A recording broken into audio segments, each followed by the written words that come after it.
there, my name's Jill Tiny. I'm from Collaboration Global, and this is our podcast, Being Human, Hidden Depths.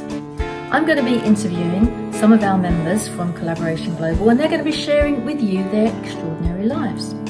Although they would probably believe they're just normal, everyday, average humans, but they are extraordinary. A bit like you and me. We all have our story to tell. We've all been through difficult times, and we've come out the other end having learned an extraordinary amount about ourselves that we can share with others. So I think you'll find lots of things that will resonate with where you've been in your journey as well. I look forward to seeing you on the other side.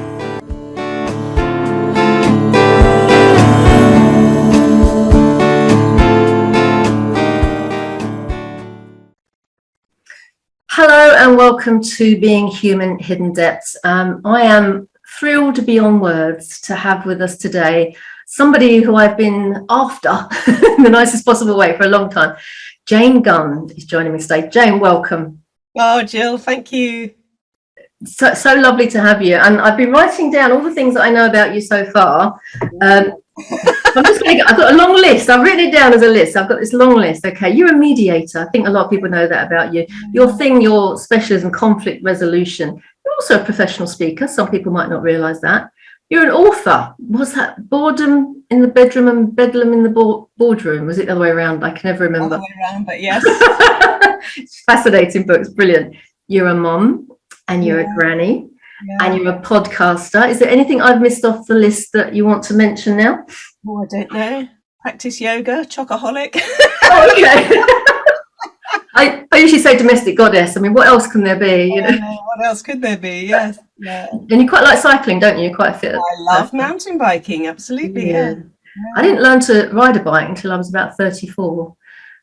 Because when I was a kid, it was deemed a bit dangerous, and it wasn't until I became older that I realised was an excuse because we couldn't afford to get a bike for me. So you go through your teenage years not admitting that you can't ride a bike because everyone else in the whole wide world can ride a bike. So I was teaching my children how to ride a bike when I thought, this is ridiculous, Jill. Just find out how to do it. So it took a little while, but I got there, and then everyone was like, "Oh, let's go on a cycling holiday." Yeah. That was exhausting but fun. But yeah, I'm always in admiration of people that go mountain biking and things, because I'm just lucky or grateful if I stay upright when I go for a little ride. So, it's funny how you feel the fear and you try and do it anyway, but it's not going to be one of my polished performances. So I'll leave cycling to one side, I think. So thank you for coming. One of the first things I ask people to kind of get a set of where you're coming from and who you are is, what was your happiest childhood memory? Happiest childhood memory.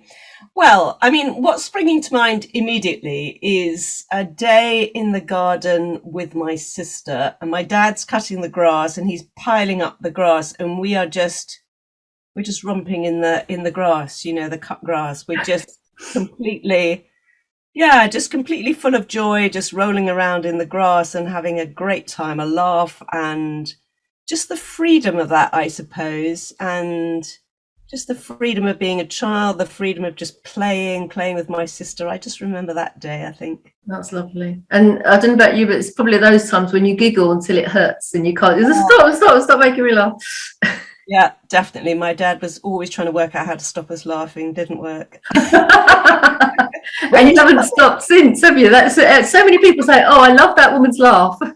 I know. I haven't stopped. Yes, exactly. That's brilliant. Well, one of the reasons I wanted to bring you in is to have a conversation, because I've been listening to your podcast, which obviously the Barefoot Mediator, that's your handle. I think that's a lovely kind of nickname to have around what you do. And obviously it was COVID that created that. We're all sitting here with our fluffy slippers on, or barefoot, as we're doing all our business, our usual business. But I've been listening to that podcast, and you have some fascinating guests on, and a lot of the conversations you're having are around the situation in the world as we are at the moment. And we've got a Collaboration Global, we've got an event coming up, and we've realised that there was a time to come together, for everyone to come together, because we've had so much. If you look back, last 5 years, you've had Brexit, we've had COVID, we've had climate change, that's not gone away. We've had Ukraine, and now we've got the cost of living and inflation and fuel prices, and people not having enough money to feed their families, or actually buying food. This is what breaks my heart, buying food that they don't have to cook because they can't afford the fuel bills. It's just the world we are living in.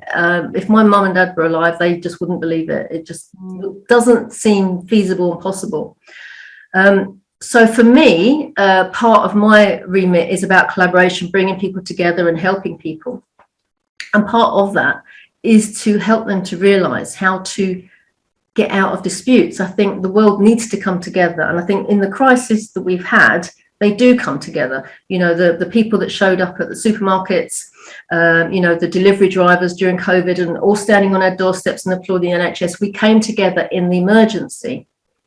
But how do you come together when that emergency isn't there anymore? Have you seen over the last 2 or 3 years since we've known each other, a difference in how people resolve their conflicts? If they're coming to you with a conflict, is it the same kind of energy behind that than there perhaps was before? Have you noticed any difference? I just think maybe the issues that they've got are exacerbated. So perhaps their sense of stress around their conflict is heightened by the times we're living in, perhaps, you know. And I think before we went on air, you and I were talking about the workplace and the fact that for all of us going through the last 2 years, we're not the same people that we were before we went into this, you know, COVID crisis. It's impacted all of us in some ways and in different ways, but we've all experienced different things personally that have possibly changed us, the way we see ourselves, the way we see the world, the way we see our businesses. So I think those things have impacted on people. And I think generally people are, you know, they're under more stress now. They're juggling more things, you know, they're just, and this sense that we've all had to live with a sense of fear and a sense of worry. And that's a daily thing. And it doesn't go away. If you're now worried about the cost of living, you know, even those of us that are earning, that's, you know, it's a big thing. If your food bills are doubling or your gas bill is doubling, you know, there are so many people that are going to be worrying about that on a daily basis. So I think if you then compound that with then an issue with someone else in your business, between businesses, it's just the last straw sometimes, I think. Yeah, it's really interesting how red tape and legalese, and as a lawyer, you've made your living out of people, you know, doing the right thing and then ticking all the boxes and keeping contracts and everything ready. But I wonder whether now all these things, like in the situation in Ukraine with the refugees coming over here, people are so willing. Was it over 200 or 300,000 people offered, you know, have my bedroom, you know, come and stay with me. And yet the anger that has come because they can't get all of the visas sorted out, it just seems. Do you think there will come a time when we don't have to lawyer up all the time and people won't be? So we've come from America, haven't we? All this kind of culture of protecting ourselves with the law. Do you think that's something that we need to tighten up to make it better, or is it something that we just have gone too far the other way? I mean, it's a litigation culture, isn't it? It's a culture of blame, actually. If something goes wrong, can I blame someone else? Or, you know, rather than, and I like the idea, you know, as you do, that if something goes wrong in something we're doing together, well, we collaborate over the solution as well as we collaborated going into it. And I did have a client working on a very big construction project, and they built into their contract this idea that if something goes wrong, we will collaborate to resolve it. Nice. It's not the sense that we'll go back to the contract and go, you made a mistake and how much is, you know, it's like, no, we'll sit down and we'll say, right, how do we resolve this? Yeah. And yes, you have a contract. Of course, you've got to have a contract somewhere with some basic principles in it, because you want to go back to that. But you shouldn't be waiting to pounce, if you like, to go, right, you've broken this clause, or you've broken the contract. There should be this sense of collaboration from the beginning. We're in it together. How do we resolve problems together? Yeah, that is so true. I think I blame Twitter a lot for this. It seems to be the app that you go on if you want to point a finger and have a whinge and have a rant. Other apps might be available that do that, I don't know. But I think this is a culture that we have sort of slipped into, and it seems to be really, and this is one of the things at Collaboration Global that I try to kind of, we don't have this, even if somebody says something really way out there, like I was abducted by aliens when I was 11. That's happened in our community, and you want to go, what? But you go, interesting, tell me more. It's a different mindset that you kind of hold on to, that although inside you might be triggered, but to go, that's ridiculous, you don't actually get any further in the conversation by doing that. So if you can kind of put your ego over in the corner and say, right, okay, I'm not going to react, I'm going to respond, let's see where we go with this. And then I think you get if that's a culture of an environment, then people begin to feel free that they can try stuff and give it a go. And what happens if I can do this? And then if they fail, everyone isn't going to just jump on them and go, what do you do that for? That's ridiculous. You should have done this. Why didn't you do that?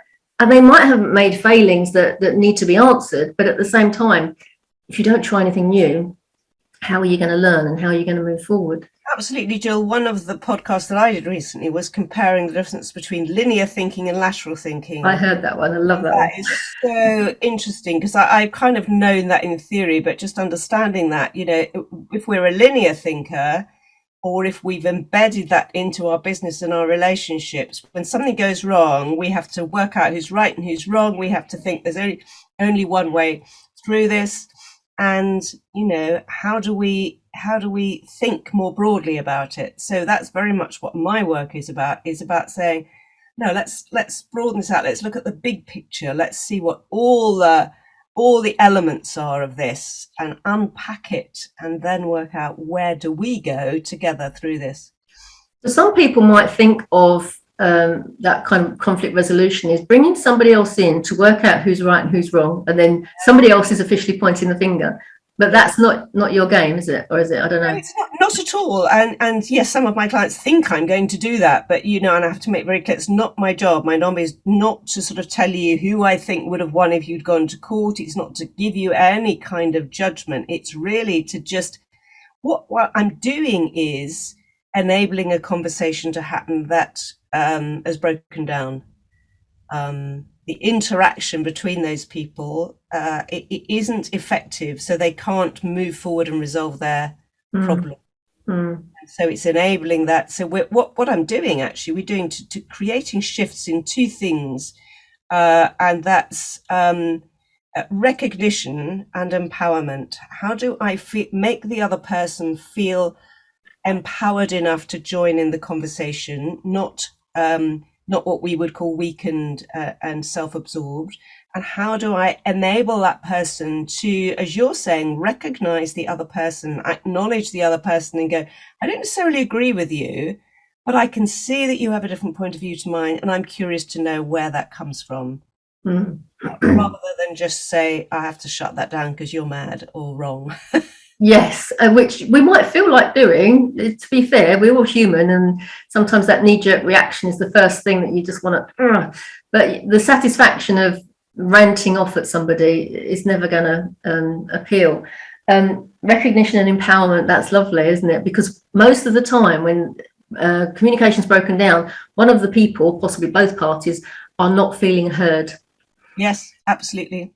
And having somebody there to kind of, yes, I get that, and then translate it and all the rest of it. This linear thinking, though, do you think that is inbred into us, not a natural state of being? Because I believe that collaboration is a natural state of being. We've just forgotten how to do it naturally. But from our education system, do you think that has kind of been taught? I think it's embedded in our culture. It's the way we're taught. We're taught, that there's only one answer to things. We're not really taught problem solving. We're not taught creativity actually at school. We're taught, and particularly now, in quite a rigid way. You've got to learn the facts. You've got to regurgitate the facts. You've got to, that's always been a way of education. But it's too simplistic, really, and it doesn't enable this creativity, this collaboration, the idea that you can look all over the place for answers and ideas. And so, lateral thinking, I think, is a more natural thing. and it comes out of most children are very creative and playful, if you like, in the way if I watch my grandchildren, they're exploring, they're banging things, they just want to know, how does this work? What happens if I do this? Yeah. But And if that gets shut down from an early age, either at home because parents are too busy and it's just a nuisance if they make a mess or, make a noise, or once they get to school and the school class is too big and too busy, then it's lost. I think there are an awful lot of teachers out there that get that. Yes. And try and create that in their classroom, but they have their backs against the wall, where all the policies that come in and all the red tape that they have to adhere to. I was a teacher many years ago, and that was part of the problem, is that you'd go into the staff room for a staff meeting and come out with a pile of papers like this. Could you just read through those policies and tell us what you think? Oh, really? Do I have to? I just want to go and teach the kids. That's what I'm here for. And you see children that are square pegs in round holes in our system, when they should be free to try something new, whether that be they're not academic and they have other talents. We've got a lady speaking at one of our meetings in a couple of months' time, who in the United States has developed what she calls the Genius Hour. Ooh. She's got it into schools across the US. I think it's like 300, 400 schools.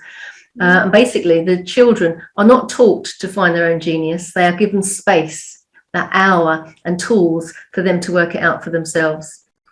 And I think, wow, if that's just a wedge in the door to open it slightly for children to see what's possible when they engage in something that they absolutely love, that they not only love it, but realize they're quite good at it as well. And there's a big difference, because some people are really, really good at something, but they don't like doing it.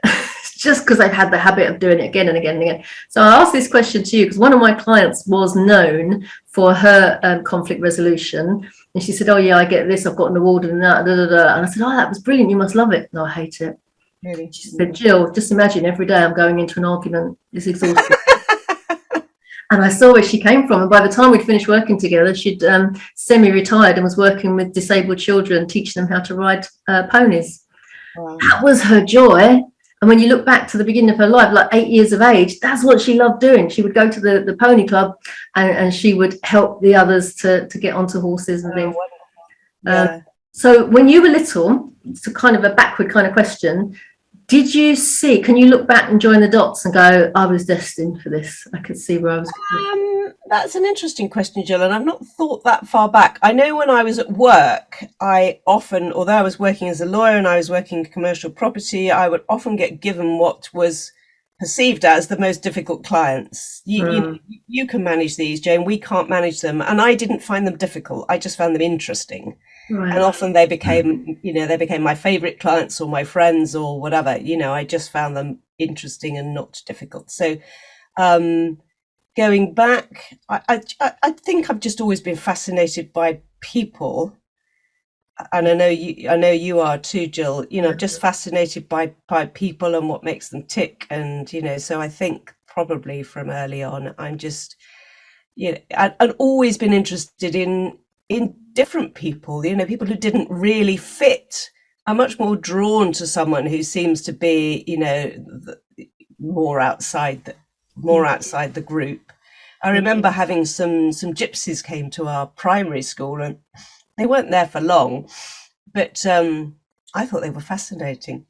Yeah. It is. It's a totally different culture and a totally different way of life. And when you've been stuck in the norm, that's why I think so many people love this urge to travel, to experience the different cultures. Yes. I was very blessed. I grew up in the East End of London. When I went to school, I was the white minority. It was brilliant in the 60s. So down our road, we had Jamaican, Irish, Italian, Portuguese, Bangladeshi, Pakistani, English. And the only other white girl in my class was from New Zealand, funnily enough. So she had a funny accent as well. So I've always thought that was normal. And it's not until other people point it out to me that I saw the penny drop, that there was a difference between us. My friends came around for tea one day and we were playing and having fun like normal. So I was about 6, 7, and they went home and everything. My mum said, have you got any white friends. She said, you know, white friends, pointing to her skin. And I'm like, oh, that was I remember it distinctly. That was the first time. I'm like, oh, they're different. Oh, no, I don't have any white friends. Oh, okay, that's fine. There was no problem with it, but she was just wondering why I was gravitating towards a certain group of children. Yeah. And then when you come out of London, metropolitan city that welcomes all sorts, because if you imagine the last 400 or 500 years, we've had the Huguenots, we've had the Irish, we've had the Vietnamese boat people, we've had blah blah blah, they've all come, and the Jews, and they've all landed, and they've all created a wonderful metropolis. And then you go out where I am now to a village, and if you see somebody of a different nationality, it's quite rare. And I'm like, this is weird. I don't know, is this what the rest of the country is like? I don't know. I think to an extent it is sometimes. I mean, I was born and brought up in London, or the suburbs, so, you know, not quite the same experience as you, but that's normal to me. And yes, I live in a village too. We had at one stage a charity set up here, the Kulika Trust it was called, and it brought Ugandan farmers over, and they lived as part of the village. And again, I was particularly drawn to them. They were just different. I invited them all to tea. They all came to tea here. Oh, lovely. That's lovely. I sang in my conservatory a song called Happy Days, which I still remember. Oh, that's lovely. That is very nice.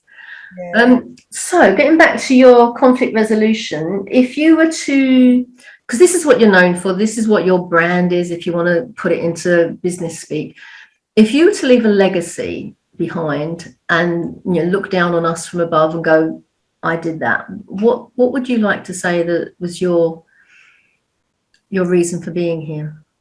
My current thing, and it's very simple, Jill, is to say I want people to be able to think and grow free, not think and grow rich, but think and grow free, because the mediation process, if you like, the dispute resolution process, is enabling people to think. It's enabling people to broaden this thinking and to be able to make their own decision. The very basis of the type of mediation that I practice is about self-determination. You know, people might look to me and go, what do you think? Or what would you say? And I go, no, you decide. It's your decision. I'm enabling you to explore this problem, to journey through it, to understand it. But at the end of the day, you decide what outcome you want and how you want to move forward with it. So it's about enabling people to have those thinking skills. How do you think through a problem, and where is it they get stuck? And that, you know, how can you help them through that process? And I think, you know, going back to the complex times we live in, we all need these thinking skills now. We all need to understand, how can I think differently and more deeply about the problems, because we get presented through the media or whatever with very simple solutions, and they might not suit all of us. And so we need to take the responsibility to do our own research and think for ourselves and make our own decisions about how we want to move forward, whether that's as a business or as an individual or as a family. And we must do that. That's like Gina Gardner is always talking about taking radical responsibility. Yeah. And it's understanding that, you know, the buck stops here and we have to take that. How difficult is it for people when they are trying to find a way forward and get over that problem, issue, conflict, to extricate the emotions from the conversation? Well, it is, but and what's important is that you acknowledge them. So, you know, it's part of the whole process, and sometimes, and particularly in a legal process, if you like, some of my clients have been through a formal legal or complaints process, and that doesn't really enable them to express their emotions. It's all about, you know, what are the facts, what happened, you know, who's right, who's wrong, where's all the evidence. It doesn't address, how did you feel about that?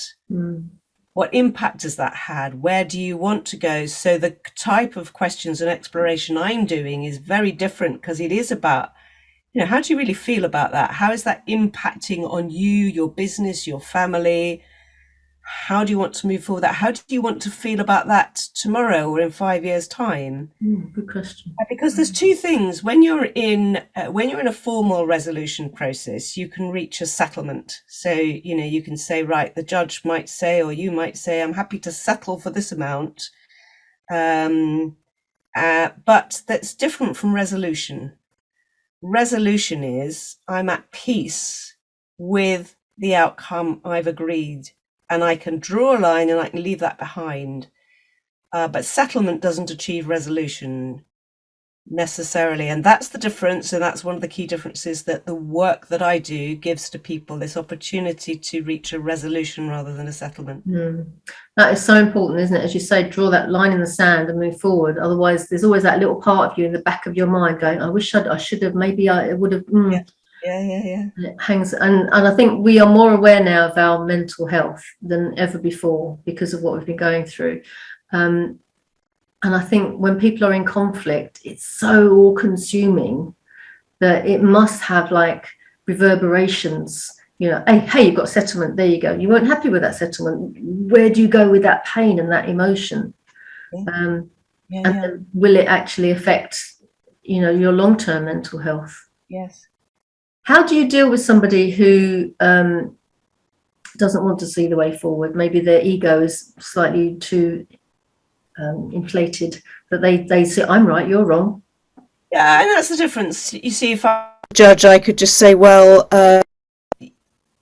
sorry, Jill, I'm just thinking my microphone suddenly switched off. It switched back on again, so you might have to. That's okay. Carry on. Your microphone's switched off. I don't know why. Okay. So remind me of the question. What if there's somebody there that's I'm right, you're wrong, and their ego is just kind of going. Ego. Yeah. Okay. Yeah. So this is a big thing. One of the things I look at with my clients is what we call the escalation of conflict, and how often by the time they get to me, it's escalated to a stage where actually what does matter to them is losing face. Because they've told their story to numerous other people. That's what we do, isn't it? We come back from a bad day at work or a meeting, and we tell our partner or our colleagues, and we go, you never guess what so and so did and what happened. And then if we choose to make a complaint or we choose to go to a lawyer, we tell the story again, and it gets written down and embroidered and so on. And what's really interesting in any case that is you've got one story here and one story, and then they're not the same. So how did that happen? And then you've got teams and lawyers invested in both of them going, well, my client's definitely right. And you think, well, you can't both be 100% right. So that's the process that happens. We get sort of divided, the stories get embroidered, and then invested in, you're invested in your story.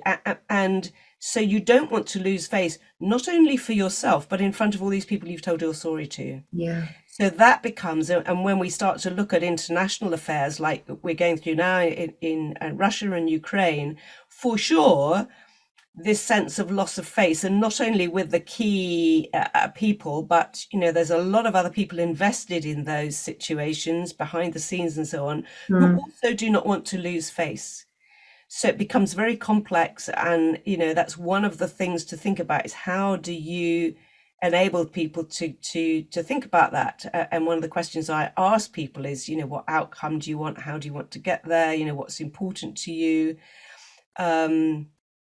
Because the final step of the escalation process is into the abyss together. If you don't help someone lose face, lose face, they will say, I don't care. I don't care how much money I lose. I don't care if I destroy my business, as long as I destroy you as well. Wow. And that happens. That I've seen people take down family businesses, spend more money than they're going to recover in court because of that sense of I've now invested so much time and emotional energy in this, I don't want to lose face. So it's a really important point, Jill, and part of that is enabling people to explore how they feel, what they felt about it, what the options are. But you can't take someone beyond the point at which they're willing to go. And if they really are determined that there is no better way, then there's nothing you can do about it. Sometimes and actually being online has helped a lot now, is that being able to break down the process that I offer clients and say, go away and think about that for a bit. You've thought this a bit. Let's have a break and you go away and think about it and then come back. I think that helps a lot. People, we all need time to process our own emotions and what we're thinking and what we're feeling and what our options are. And I think sometimes if you put people under pressure and say, you've got to decide by 6 o'clock this evening, otherwise it's all back on again. Yeah. Isn't really the right thing to do. Yeah.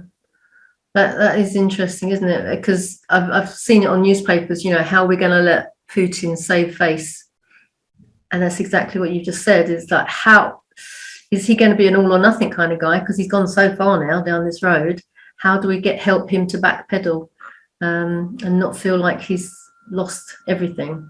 And there will for sure be some, there will be some characters who are, or even a team of mediators who are behind the scenes there somewhere, but they may not be having much impact at the moment. Just can't imagine, can you? I don't even suppose they've got a chance to speak to him yet, have they? They're just talking to the people. No, and that's always the thing, actually what we call getting someone to the table. Will you come and sit down willingly and join in a conversation that, is unconditional? Because usually people say, I'll only come if they'll do this, I'll only come if they'll do that. Well, that's not the point of the conversation, is to have that conversation when you get to the table, not set the conditions. Yes. So, yeah. I mean, at any stage, even in a business dispute, that's one of the challenges, is how do you get people to the table with the right mindset? And I say, come prepared for dialogue, not for war. That's a good phrase, isn't it? Put that on your T-shirt. I've been in a situation with a business partner where we were breaking out. We both agreed that time had come and it's time to move on. And somebody in the community had suggested this circle environment whereby we could talk. And he said, basically, I was to have a supporter, he was to have a supporter. Then there were 3 people observing, so they could see what was going on, and there was somebody who was questioning and just kind of, have you thought about this and have you thought about that, so that we were all kind of in a positive space, but he didn't come to the table. So we held, his supporter was a very nice person and wanted to have the conversation, so he came to the table anyway. And we had the conversation, and it was all beautiful, because it was like we really acknowledged my business partner's contribution, the situation as it was, the potential for what we could do going forward. And the supporter thinks, yes, I think the things you've suggested, I think I will take that back to him and I will tell him this and but he didn't want to do that. Yeah. So we had to find another way. But I thought, if only we could have ended it that way, it would have just been so lovely and positive and empowering for all of us, because the person that was orchestrating it had some experience of conflict resolution, and he kind of volunteered. He'd come a long way. He'd come from Bristol to help us with this. And the fact that he didn't show up, I think, was quite, I think he wanted to be in control of the situation, and this didn't feel like he was in control of the situation. So yes. It was a shame.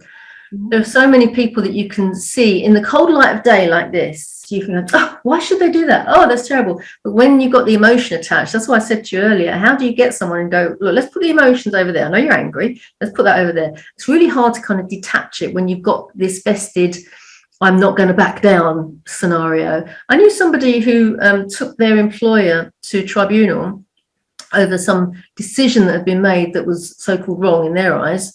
And it went on for the best part of 2 years, and they had to be off for at least 18 months of that due to stress. Yes. Like, you're wasting your life waiting for this tribunal to be done. Just leave and be done with it and move on. But it's like, it's principle. Well, Jill, I don't know the current statistics, but workplace conflicts often run on for months, up to about 3 years, really. And I've known them run on for 5 years without being resolved. That's not unusual. And, these days where it's quite acceptable to take time off for stress, that's what happens. People take off the time because they sound too stressed to go in and keep dealing with this situation. So And so I've got a case on at the moment where one of the parties is off with stress, and so we can't move forward because they're not in a fit state to even come to the mediation. But I think, I can't remember how much it is, about 20% of management time is spent managing conflict.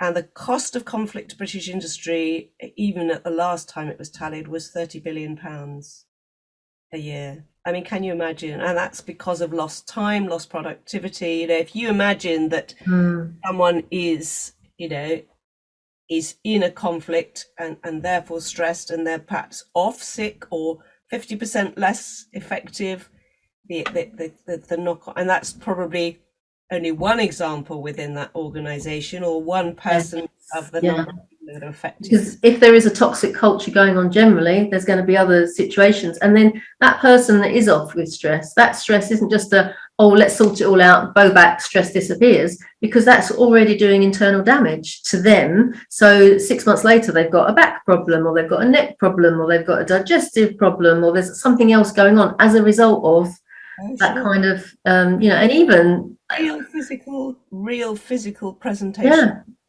That's a lot of people credit cancer to the kind of stress that they've endured in their lives as well. Do you think there is a solution? Because a lot of people that come to mediation or your style of resolution is the first time they've experienced it. So maybe they've had no personal development. Maybe they don't understand about the separation of the ego, or they don't understand about the control of their emotions, and they haven't had that journey. So it's all new to them. Do you think there's a place now to kind of put the horse before the cart rather than the other way around, and put this kind of thing into schools so that children have this from a very early age, this, as you say, recognition and empowerment to deal with conflict on their own? I've done some of this work. It's been going on for a while. There are projects which take this into schools. It's absolutely vital, really. I mean, children are very good at getting this. If you show them the simple skills, they absolutely love it, and they can take it home and use it at home as well. But we do need to start, and I've been fascinated from the beginning. You know, if you think of any conflict, there's a catalyst. There's a moment where, you know, something triggers it. And then there's this huge window, as we've just talked about, which could be weeks, months, or years, during which the conflict continues to progress. You know, it's a process. It's like a fire, isn't it? Somebody strikes the match, and then somebody feeds it, and it just blows on it and keeps it going on. You know, it might just fester away there, or it might be a great conflagration. But that, to me, is a window of opportunity. Right. There's an opportunity from that first moment to the moment where it becomes either you do go into a process, or it just really escalates into something unbelievably difficult. But that's a window of opportunity during which I think, and that's where I've focused a lot of my work, if you had the skills and the processes and a systematic approach in your organization, you could say, no, we know what we do with this. We know that these two people have got to sit down, or they've got to sit down in a sort of process like you did. You know, we can do that internally, or we need to bring someone in like Jane, a mediator. We don't let it run on. So it's, you know, catch it early, resolve it simply is the thing. Yeah, that makes sense. Before anyone can be kind of like picking the scabs of the wound and just kind of making it worse and going round and round and round and taking it home with them every night. It's just so sad to be in that situation. Have you been in a situation where it's like, I can't do anymore, sorry, you're on your own, because you've kind of gone through your processes, and it's like that person is just never ever gonna see the light? Definitely. And there may be all sorts of reasons for that. You know, sometimes people do come back, and I've had people resolve things 2 or 3 years later. So again, you know, maybe the process was a catalyst, but they needed to go away and it needed to get worse before they could see that they needed to make it better, or I don't know. Then you may have mental health issues. You know, you've actually said perhaps people haven't done enough work on themselves, but sometimes if people are in a place from a mental health perspective where they can't engage in the process, I can't really help them. I'm not a counsellor. I'm not a therapist. That's not my job. My job is simply to run this process. And some people actually what I'm doing is giving people a choice. It is self-determination. It's an effective choice. And so if their choice is, I actually don't want to resolve this, I want to go to litigation, I want to take this further, that's an active choice. But I want to have given them enough information about the process, about themselves, about the whole situation, that they go, yes, that is my considered choice. I'm going back. And I talk about it as stepping off the escalator. You step off the escalator to do this process. And if my considered choice is to get back on the escalator, that's fine. That's not my problem. If I've given them all the chances they needed, that's what they've consciously chosen. Do you ever feel when you go into these situations that I'm impartial, but I'm on your side? You kind of sort of see to yourself like, what are you going on about? And then sort of, but no professional. And I get that you wouldn't be biased in your deliberations, but are there times when you just in your heart you're like, oh, this poor woman, what she's putting up with? Well, not so much, Shil. And I think, again, that's one of the things, if you asked me earlier, what do I think I've always been able to see things from both sides. I've always been able to, I can go into one person's and go, oh, I completely, your story. So, and then I go into the other and go, oh my goodness, Yeah. So I think I have this natural empathy for people in their situations. And I don't know who's right or wrong. I really don't, and there's always a backstory, and it's not just about, there's just so much. How do I know if they're telling me 90% of the truth or 10%? I don't know. And sometimes they don't even know what the truth is, do they? Because as you said earlier, they've regurgitated this story so many times and they've enhanced it, and maybe a slight exaggeration here or there, and all of a sudden it's got very warped, and the reality of what happened, they don't know. It's really interesting how, a personal example, many years ago when my children were young, I had a disagreement with a very good friend, and we had about 2 or 3 months where we didn't see each other, and then she came back and sat in my kitchen and said, I can't do this anymore, we need to be friends, I need to be your friend, you need to be my friend, let's sort it out. So we tried to sort it out and we couldn't. Interestingly, but we agreed to disagree. And we just went, you know what, let's put it over there. Our friendship is more important than this. Fast forward 20 years, and our kids and her children grown up now, my kids are grown up, were fascinated by, have you ever had an argument? Have you ever fallen out? You've been friends for such a long time. And I was ready to go, no, we never have. And she went, oh yeah, we have. And I thought, oh, here we go. And they're like, what was it? What happened? And I said, oh, I don't remember. I'm still trying to brush it. And I didn't remember, obviously, it stays with you. And she went, I remember. I went, go for it then. All in your head be it. Let's do that. So she told this story, and I'm sitting there like, that's not what happened. Yes. And I'm like, oh, what do I do? It was nothing to do with what had happened. Literally nothing. I've been talking about one thing and she'd been talking about another, but this in her mind is what had been the cause of it.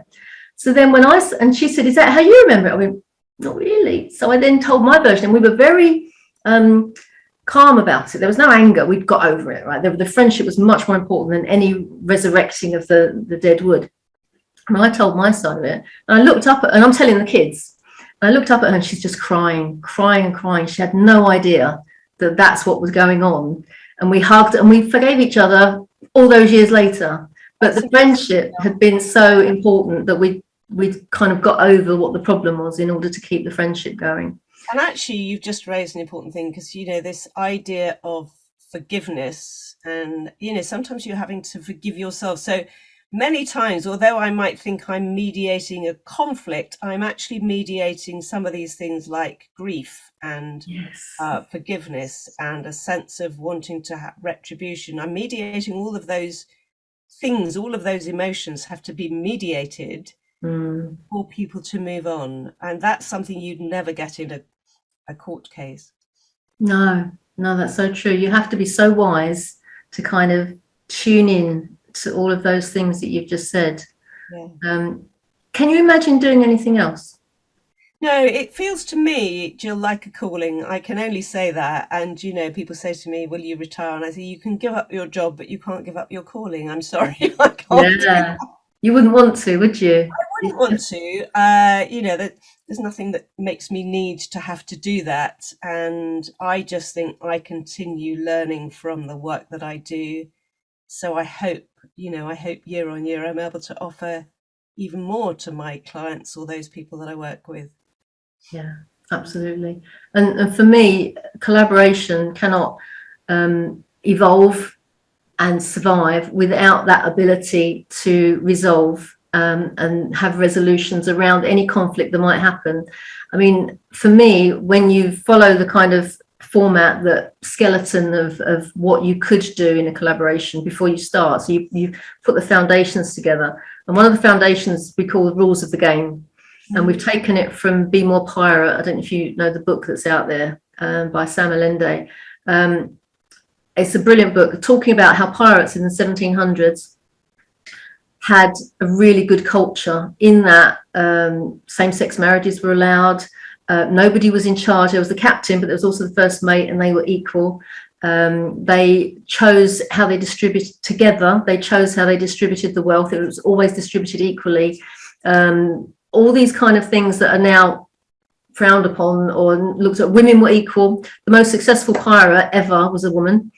And she had thousands of ships at her disposal. You don't hear about her in the history books. No, I didn't know this.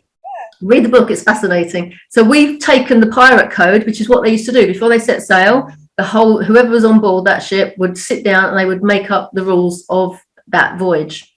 And that was their code, and they would stick it to the mast, and everyone had to abide by the rules or suffer the consequences. So we do rules of the game, and part of rules of the game is to kind of align your values and look at your purpose for the project, whatever that happens to be. Look at your purpose for life and your business. Yes. But also look at little things like when you're triggered under stress, and at some point this collaboration will probably get stressful, whether it's time or money or relationships. When you're triggered, what happens? What do you do when you're cross about something, or somebody says something and it just gets you? What's your thing? What drives you nuts? And when people kind of understand that, when it's all calm and we're all happy and we're all excited about the collaboration, and you know that, oh my goodness, if I'm late 3 times on the trot, that's going to drive Jane up the wall. She's going to, it's really going to nails down a blackboard kind of thing. You go, right, I'm not going to be late. And the thing is, when you understand those kind of things, and then when it does hit the fan, the proverbial, you kind of have an awareness of like, right, okay, I'm going to take a step back. What you just said there kind of triggered me. So I'm going to let you know that I've been triggered. Can we talk about this later? So you talk about it like grown-ups, and you understand where each other's coming from. And the idea being, you then are able to move forward in I call it a grown-up conversation, but you know what, children do it probably far better than most adults anyway. And then the collaboration can come to fruition. And then by looking back, you can then go, what did we do? What was good? What was bad? What can we take forward? And you become closer because you overcame those problems along the way. And the point is, Jill, we should do this regularly. If you're in a collaboration or a partnership, it should be the fact that you sit down every 3 or 4 months or 6 months at the most and go, what is going well, what has triggered me. It shouldn't be left to fester, because when we're in a powerful relationship, and one that is, is a very strong team or relationship, the last thing we want to do actually is to admit there's a problem, because we think we're going to rock the boat. Yeah. I do a test with my clients, and many of them say the reason they don't raise an issue is because I don't want to rock the boat. But and so therefore these things go on, and then 6 months or 6 years later you go, I'm leaving because you do this. Yeah.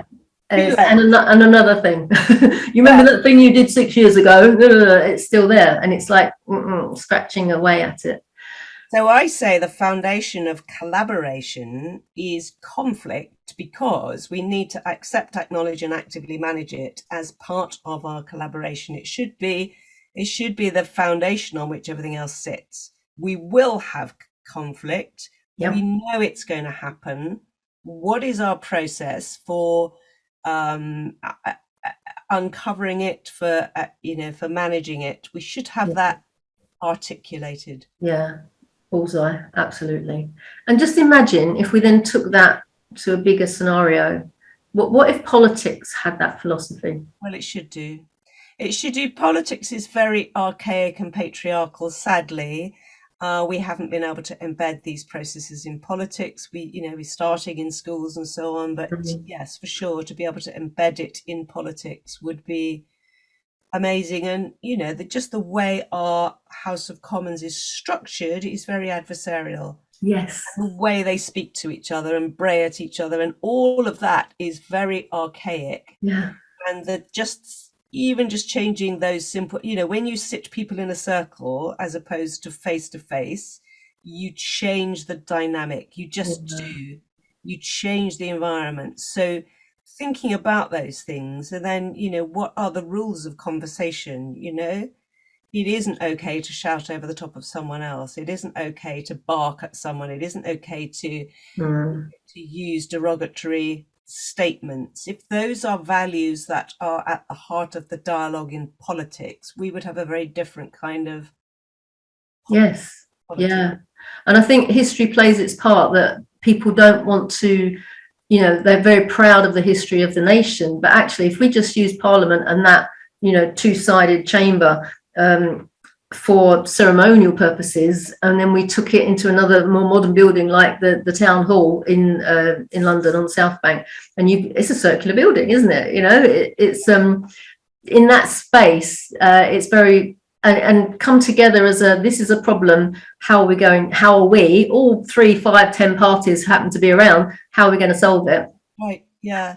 It would be a difference. And also I think the media have to take responsibility as well, because if interviewers are trained how to be antagonistic to whatever politicians in front of them, so the politician has to be trained in how to deal with the media. And it's like, why can't they just be honest and go, oh, I don't know about that, I'll find out. It's, why have they got to be right all the time? And if they're not right, or if they've made a mistake, you're out, next. Yeah. So there's a lot of reform that could happen there, Jill. Who instigates it? Who accepts it? I don't know. Yes, well, the more we talk about it, and the more people see that there are other ways, eventually it will. It's not got to topple. We don't need a revolution. We need a quiet love-in where we can tell them that what they've done has been amazing, but it's time for something new, I think. Time for something new, yes. And what I would love is if your legacy was a protocol or a learning environment in schools from the age of sort of 6 or 7, where children across the country were able to learn your conflict resolution package. You talk about survivorship, don't you? I do, yeah. So more than anything, I suppose. So yeah, my new thing, Jill, is about survival. It's about understanding, and I wrote a blog about it this morning. It's about understanding that, to a degree, children have lost this sense of learning survival skills. If I think when I was young, I used to go out to play in the street, I had no mobile phone, nobody knew where I was. You lived on your wits, you became streetwise. I was talking today about, as a trainee lawyer, just getting around London with just an A to Z on the buses. I didn't have a Google map. I didn't have an office to ring back to go, I'm lost. It's just you had a tongue in your head and you got around. Got to get to this court building. You've got to do it all on your own. And I just think we've lost some of those skills, all of us. It's not a generational thing. We've all lost this sense of needing to meet the daily challenge of dealing with delayed trains, not knowing, and so it is about survival, and it is about this sense of thinking. So more than conflict resolution, I'd like children to learn to think again, think for themselves, think how to solve problems, learn some basic skills. I mean, my eldest granddaughter's 3.5. We don't let her light a fire, but we show her how to build one. Lovely. Why not? Because she has to understand that at some stage she could do that on her own. Yeah. She has to understand that, when we light the fire, you step back.